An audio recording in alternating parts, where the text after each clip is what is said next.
Good afternoon, everybody. Hi, Aurora. No dad jokes well, I'll tell you my dad joke, Aurora, and then All you right. can chuckle at it. And then we can actually get into the meat of the episode. Meat of the episode being another pun on this. A really good friend of mine said, "Hey, really thinking about going vegan." I said, "God, that would be a big mistake." Thank you. Thank you That's for good. thank That's you for good. I like it. chuckling at my terrible dad I joke like this I like word puns. Yeah. All It's right. like, Is yeah. your brand consistently quietly killing your competitive edge? Did you know? According to Profit's 2022 Brand Relevance Index, 64% of consumers cite shared values as the primary reason they have a relationship with a brand. Yet, most brands remain static for fear of disrupting that connection. Today on How to Founder, we're going to be talking about strategic brand disruption. I'm your host, Chris Franks. Stephanie is somewhere, I think, in Italy. Anthony, I don't know what Anthony's doing. Anthony had to bail out last second, but we are joined today by Aurora Winter. She's built multiple seven-figure companies and authored Turn Words into Wealth, exploring neuroscience of communication. She helps founders understand how strategic communications drive brand power, turning carefully chosen words into movements, legacies, and revenue. Aurora, welcome. Thank you for joining us today. We're glad to have you. And thank you for laughing at my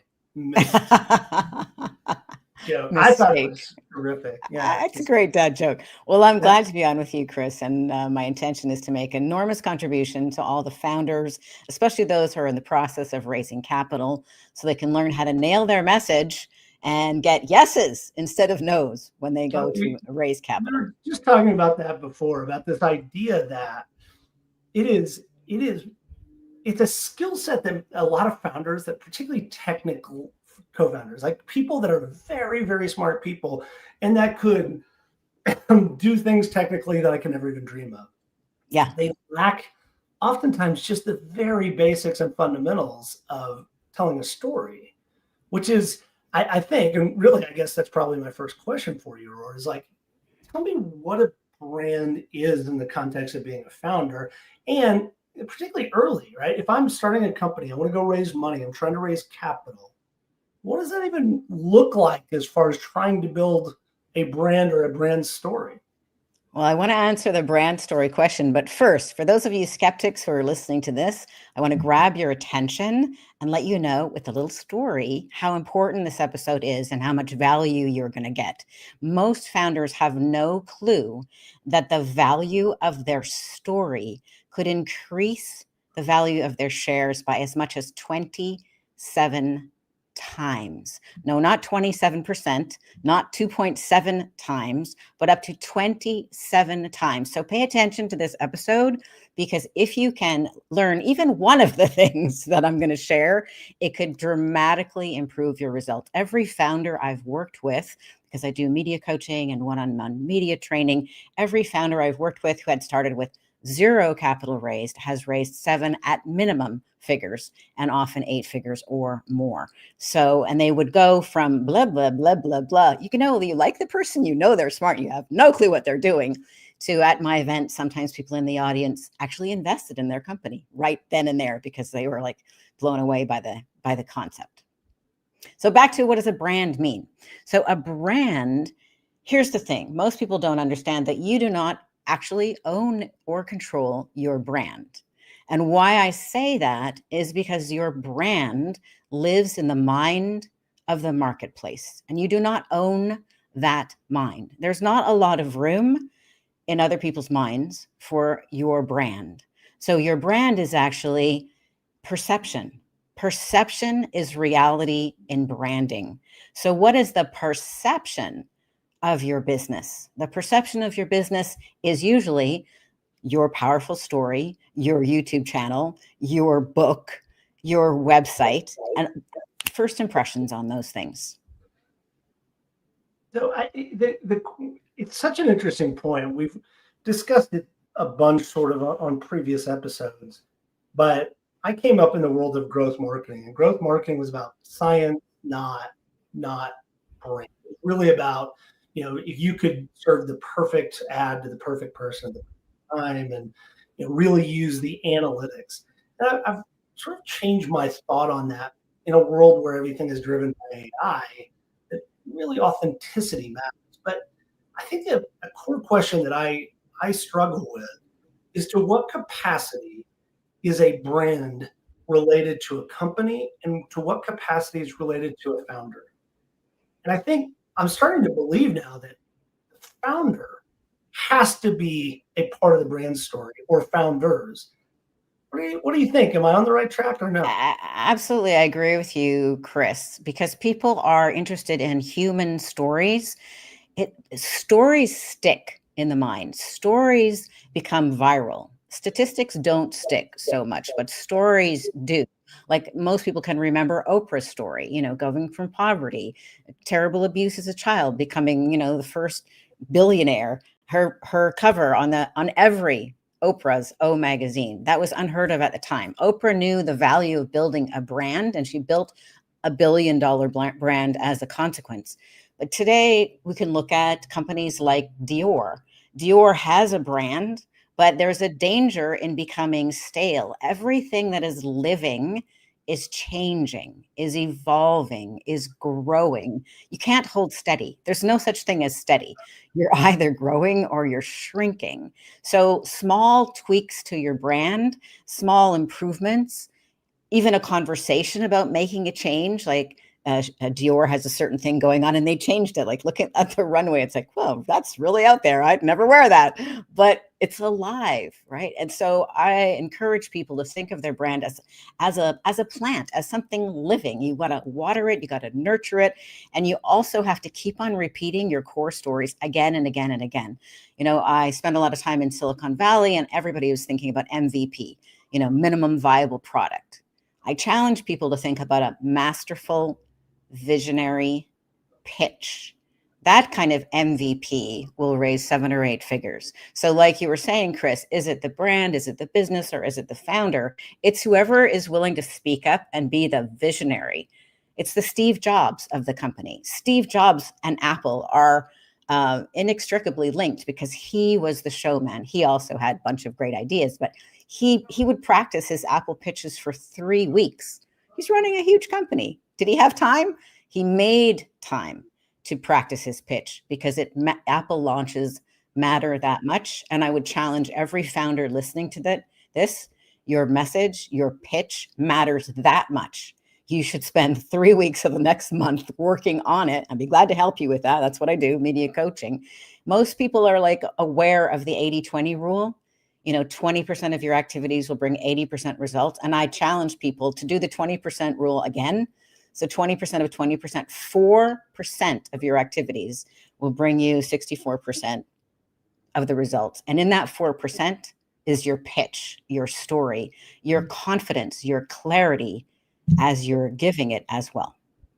So the only thing I want to, let's say, even challenge you on, but I think it's something that we as founders, we struggle with, which is everything that we're taught as leaders and to be a CEO is that it's about the team, it's about us, it's about we, and we're going and building this together. And as much as I would love to talk about how incredible I am as a founder, I'm trying to build that value into the company, because the company is the thing that will be valuable.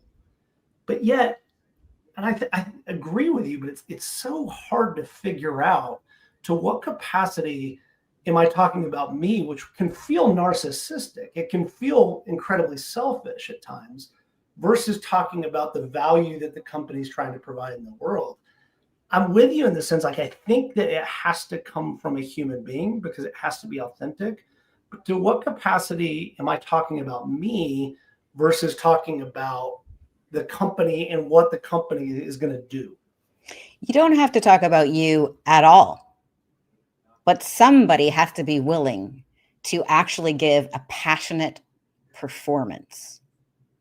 It's not enough to give dry statistics about what the company is trying to do.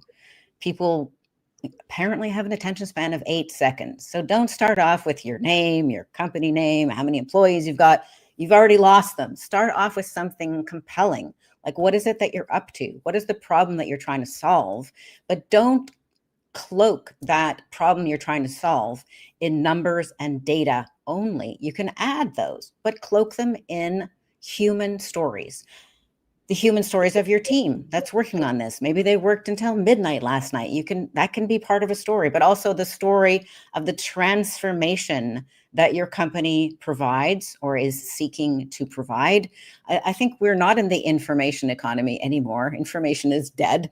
We're all about transformation. Transformation is where stories are so strong. My background's in film and television. I think most people are aware of the hero's journey story, which is most movies are the hero's journey story. So can you come up with a hero's journey story for the founder or for the company or for the patients or clients or people that you serve? In what way does this take people from struggle, from difficulty to a solution? In what way does your company, product, or service take people from hell to heaven? And then don't make the typical engineer's mistake in terms of communication, of describing every step along the bridge between hell and heaven. You want to first grab the broad strokes. What is the hell? What is the problem? What is the solution? And let people understand the value of that solution for human beings. And then, if they ask you, you can go into more explanation. But so many super smart founders that I work with, they get all trapped up in the what. And people, sorry, I'm just trying to finish the add more value. Listeners are not the same as you. So when we are communicating for the benefit of other people, we need to use the neuroscience of communication, which I wrote about in some detail, and turn words into wealth, so you can understand the neuroscience of communication, but also understand people filter by 4 different things, and different people prioritize different things. And if you don't touch on each one of these 4, a quarter of your audience won't be listening to the rest of what you say. So people who are more engineering, they tend to focus on what. People focus on who. The executors focus on how. And CEOs and founders, people like probably you and I, focus on why. Why are we doing this? So in the first few seconds, probably in the first 30 seconds, you need to address all 4 of those things. Otherwise, 1/4 of the people are not listening anymore because they're waiting for, well, why are we doing this? Or who does this impact? So, and I think it's a good moment to kind of get more specific, which is Simon Sinek famously says, start with why. It's kind of the definitive statement around branding. I think for founders, the why of the founder and what that drive and passion is about why they would want to go do this job, I think can inform that. But specifically, if I show up as a founder and just be like, look, I want to, what my why is, I want to make $1 billion. Like, I'd like to be a billionaire. That's it. Would you guys give me funding? Like, that's not, hollow, right? That does not Yeah, work. exactly. So when you say, and I like the context of these 4 filters, but specifically, as I'm starting to think about how I tell my story as a founder of the company I'm founding, give me some ways to start to think about how I can frame the what, the who, the how, and the why. All right, well, let's first do the hell to heaven, and then we can drill into those 4 things, and we can use you as an example if you're willing. Let's do it. Let's do it. Get a little free coaching. So what is the hell that people are in before your company helps? And just skip forward to the heaven that you take them to. Well, so specifically for how to founder is that there is a set of knowledge, skills, abilities that no founder ever learns, that nobody ever teaches you. And so you can feel incredibly alone and isolated. You can read every book on the planet about entrepreneurship, et cetera, and even business, and miss some of those really hard things. And so you can fail as a founder, not because you're not smart, because you just have lacked those practical pieces of advice that Anthony, Stephanie, and I try to give. Heaven is you're experienced. You go through this stuff. You realize when you can't stand and talk to your co-founder that that's normal, that there's ways to get around that we can work our way through it. And success oftentimes is how you go about that process. So I would say that's my heaven or hell to heaven for how to founder. You want to do your company as well? Oh, I mean, prompt is too early for, I don't know. All That's right. just chaos to non-chaos, I hope. All right, so that was a great first draft. So how I would coach you to make it sharper is don't mix the part of the solution when you're talking about the pain. Keep the pain really pain or problem or hell, and then shift all the way to the heaven and keep that all heaven. So it might sound more like being a founder can be lonely, full of failure, despair, and you can end up quitting unless you listen to How to Founder, where we're going to give you the insights, the knowledge, the support, the community that will help you thrive as a founder and succeed. Whereas without us, you might give up or fail. So it sounds to me like what you just did was made the problem statement more visceral and emotional even. Yeah. And then provided the clear solution from that in the second half. Is that a fair assessment? Exactly right. Yeah.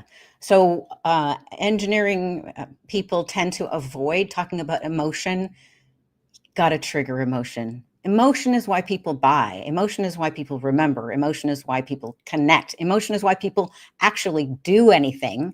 Although studies show that a split second later, they may justify why they did it logically, but they're actually prompted to take action. Even the action of simply listening to this podcast through some emotion is going to solve some problem. Okay, so then we want to go through the other four filters. So the hell to heaven is the why. We covered that. We also covered the who.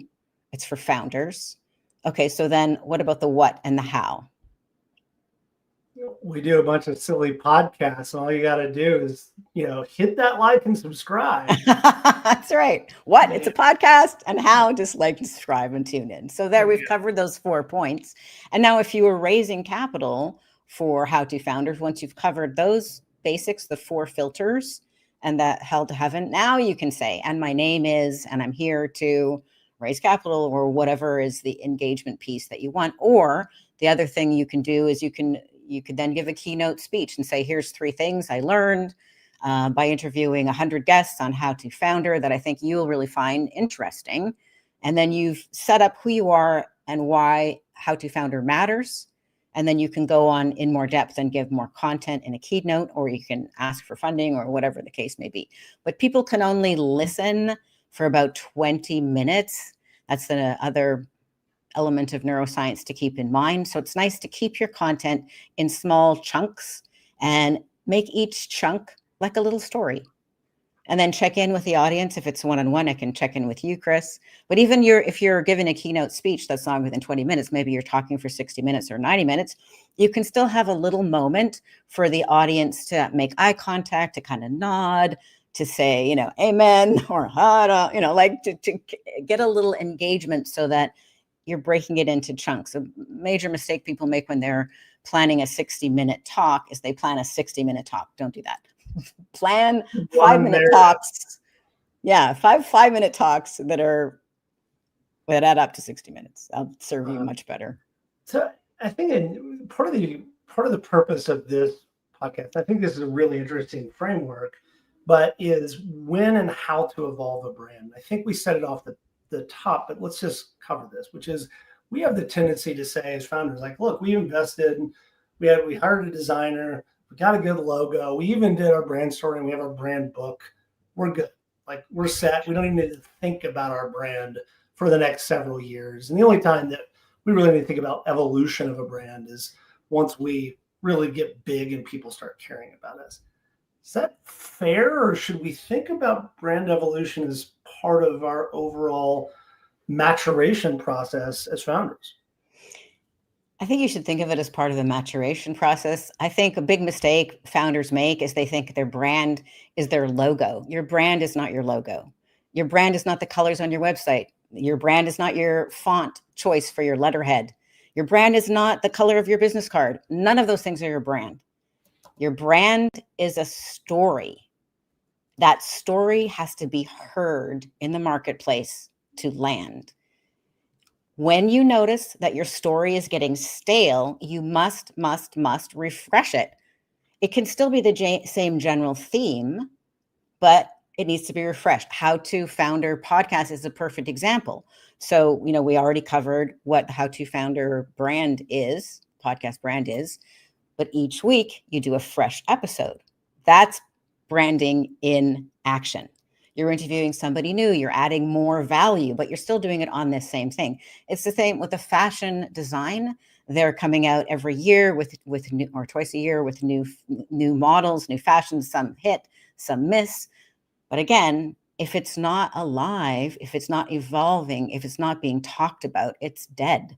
So I challenge founders, yes, nail your origin story, nail your hero story, nail some great myth busts, but then always be looking for, how did you transform this person's life? How did you transform this client? How did you raise capital? And even be willing to share your setbacks, because a hero's journey has dragons. It has struggle. It has setbacks. I mean, read the book Shoe Dog. There were so many setbacks on Nike's journey. And that makes people connect to the authenticity. We don't invest emotionally in a nameless brand that only shows perfection. That doesn't land as true. It's not a good story if I was like, yeah, I started a company and now I'm rich. Like, it's great. Like, it's not a story at all. Exactly. Yeah. It's like, well, what? I don't know. Is that hard? I don't know. This is easy for me. Yeah, that's not a great story. We don't really. Exactly. Yeah. So you want to have your hero starting with the struggle. I want to dig into this just a little bit, because the idea about a brand representing you as a founder, but we change as human beings, and the companies change and evolve over time. And to what capacity do I need to mindfully go out and adjust that story? And I hear you when it gets stale. I don't know that we're always the best people to know whether or not our story is getting stale. We get bored of saying the story, but we get bored of everything as founders. So what is that, like, that trigger point? And then along that pathway or evolution, are there moments where you're like, this is the right time for you to go back and revisit that story? Well, I have a lot of experience with this because I've launched multiple companies. I actually there's on YouTube, there is a fantastic video about a hermit crab. And I think this exemplifies what happens to us as founders, because most founders start multiple companies. So you build a company and you're in it, you're all cozy, and then you exit because Chris helps you exit. And then you got to get out of that shell. And a hermit crab is very vulnerable while it's looking for another shell. You have to dash as quickly as possible and find a bigger shell, because you've outgrown the company that you just exited and you just sold. So we are always vulnerable when we're changing shells or changing businesses, and that can be part of your hero's journey, right? But what I honestly, I've done this so many times, and my main thing is I notice when I'm bored. That is the first clue. But then I notice, how are people reacting? Like, if people are, you will get bored before the audience does. And that's an opportunity for you to decide to master your message and pay attention to the littlest details, tighten it, tweak it, add emotion, see if you can connect viscerally with it. But then if you are bored and the audience is bored and your revenue is trickling, that is a good sign that you need to shake things up, freshen things up. And doesn't necessarily mean that you need to pivot that to another business, but you need to dig deeper and stop being so shallow. Find some new stories, or perhaps somebody new in the company wants to be the spokesperson if you have a team. So pay attention. I mean, when I'm practicing stories, I even do it in the grocery lineup. I'll tell people about a book I'm thinking about writing, or about a podcast that I just did, and we'll see if they kind of go, yeah, right. Or if they go, tell me more. They lean, you can see people light up. So pay attention to that. I don't know if that answers your question. Maybe you want to explore that a bit more. I think it's a good framework, which is, there's probably not one moment. There's not a moment that says, here's the single moment that I need to start evolving my brand and looking at it differently. I do want to ask a slightly different version of the same question though, which is, let's say that I do get to that point. So I'm paying attention and I get to a point where I now realize that it's time for me to evolve my brand. How do I do that? And I don't mean that, but obviously I need to continue to be authentic. But as I tailor my message, is it better for me to tailor my message to a more aspirational? So in other words, my core audience, is it better to continue to leverage what I know about my core audience or go after some aspirational bigger market, et cetera? In other words, if we know it's about the story is about the people that hear the story, right? It's about them, they own it. Who should I be thinking about in this world? Well, I think it is about story, but how I like to break it down so it's easier to understand as an entrepreneur or founder is actually about solving problems for your ideal purchaser, client, customer. So every time you solve a problem, there's always another problem. I'll give an example in a second to make more clear. And if you can solve that problem, then you're going to need a story about the second problem. And if you solve that second problem, then your core audience or clients are going to have the third problem. If you want to solve that third problem, it'll need other stories. This is a way to do it so that you're not just shooting in the dark. But here's a couple of filtering questions to ask. Like, what are you really good at? Or what is your company really, really good at that you still love doing because you don't want to build a trap? And who is that worth the most to? So I'll give a little example from my company, Same Page Publishing. So I noticed that first-time authors spend 3.5 years writing their first book. And I'm like, well, I can help them solve that problem. I noticed that some people who are dyslexic had a lot to say, but they hated writing. So I created the spoken author method. I interview people. We have a podcast. Pretty much it right there. The whole entire, yeah. Okay. So then created the spoken author method, interview people, turn that into a book. Okay. So and now my company focuses on best-selling award-winning books for people who are making a difference. All right. So you have your book. What next? What's the next problem? Well, you actually want to get the message out there. So I book people on podcasts. Okay. So after you get on podcasts and you've got your book, then what do you want to do next? You want to have your YouTube channel. You want to have it nicely done. You want to have, okay. So those are a series of problems that I solve in my company. So what is it for you? Every time you solve a problem, you will want to collect stories. So I have collected stories about people who were unable to get their book off the ground, who now have got 100,000 readers and fans and American Fiction Awards and that kind of thing, or who grew their business by 7 or 8 figures. And then the next story about getting people on podcasts, getting people on the YouTube channel. So every time you solve the next problem, there's another problem. And as you're solving that other problem, there will be stories and it will naturally evolve your brand. And the filter I recommend is the filter of money. What do people want more of that they're willing to pay for? So it doesn't really help to ask your cousin or your nephew or your mother about some aspirational goal. It helps to ask the marketplace, okay, I've solved this first problem for you. Using How To Founders as an example, I've solved the problem of feeling alone, getting discouraged, maybe quitting. Now you're connected. You've got this ongoing stream of revenue, of information from people who have founded companies. You're feeling encouraged. You're feeling connected. What's the next problem? Well, maybe they want your help growing their company, or maybe they want your help, Chris, exiting their company. I know that's one of the services that you provide. So that needs more stories. So I like the context of just saying, really, a brand evolution is about the problem and about how that problem is solved. And if you start to solve a bigger or larger problem, that's one of those clear breakpoints of when a brand refresh would need to happen. All right. So as we start to wrap this conversation up, and we're going to go to the speed round in a minute, I just want to give you an opportunity to say, as a founder, as I'm thinking about brand, I'm thinking about story, you've given us some practical advice about the 4 filters, talked about the heaven to hell, or hell to heaven, about how we solve those problems and about how we pitch. What additional things do I need to be thinking about as a founder and starting to build or eventually evolve and change that brand as the story starts to change? I think you should think about collecting these stories of the difference that you and your company has made for your clients. So collect stories of transformation and then really craft your $1 million message. You need to be able to deliver your $1 million message with passion and precision. After you've been on a nonstop flight to London, you didn't get any sleep because you were beside a woman with a baby who was crying, and you're speaking to an audience of 500 people with no sleep.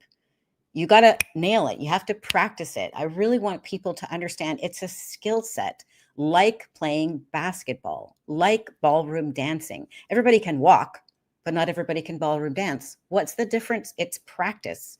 Your $1 million message, your masterful visionary pitch requires that level of commitment and practice. I love it. All right. Are you ready for this speed round?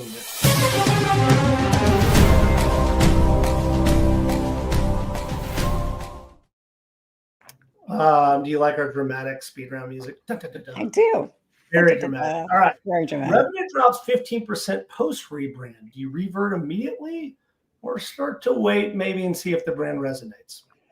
Patience. Your brand attracts wrong customers. Rebrand to repel them or educate them better? Raise prices. I like that one. Market shifts. Update brand to match trends or maintain position as a contrarian? Contrarian. Ooh, I like it. Founder's personal brand clashes with the company brand. Align both or separate completely? Wrong founder or wrong company. Right, exactly. Doesn't feel like that's a good thing. Testing brand messaging, run small focus groups, or launch and iterate publicly? Test. I like it. All right. Founder fundamentals. I've learned a ton from today's episode. We talked about the power of story. You mentioned the opening that the story can increase the value of your company by 27 times, not percent, 27 times. You don't own your brand. Your brand is a story and it's owned by the people. It's not color. It's not logo. It's not tagline. A brand is about human stories. I love the 4 filters, which is it needs to answer what, who, how, and why. And I think that you and I agree that of those, that why becomes really critically important. It needs to discuss from hell to heaven, give a visceral, emotional framing of the problem, and then a logical approach to solve them. And brand positioning is about problems you solve and for who. Great stuff. Deep dive resources, Positioning, The Battle for Your Mind by Al Ries and Jack Trout. Zag, The #1 Strategy of High Performers by Marty Neumeyer. But of course, none of those really matter, Aurora, because you've written 10 books. We're just going to go and see those books, right? We're going to go to samepagepublishing.com. And then where else can we find your books? Turn Words into Wealth is available wherever books are sold or on Amazon. So if you want to take a deeper dive, I recommend that resource. It'll teach you how to turn your words into wealth and 7 different ways to make 7 figures with your message. If you're a founder and you'd like help crafting and practicing and nailing your $1 million message, you can sign up for a free business breakthrough call with me at bookcall.biz. It's free, and we'll explore if I can help you. Bookcall.biz, or you can go to Same Page Publishing and see all the clients I've helped and learn the stories about how I help them and get some other free resources at samepagepublishing.com. Love it. Thank you so much for joining us today, Aurora. It's a really good conversation. And for all of you listening out in the world, we really appreciate you. We are very humbled by the work that you do as founders, and we're just very happy to be there along the way. If you like us, then go and subscribe, hit that like, hit that subscribe, follow us wherever you listen, LinkedIn, YouTube, etc. And we like to say we believe that you are the pioneer of economic prosperity. We're incredibly grateful to be here with you along the way. So thank you, everybody. See you again tomorrow. Anthony will be back with me. I know show will get a little worse tomorrow, but that's okay. All right. Appreciate you guys. Have a good one.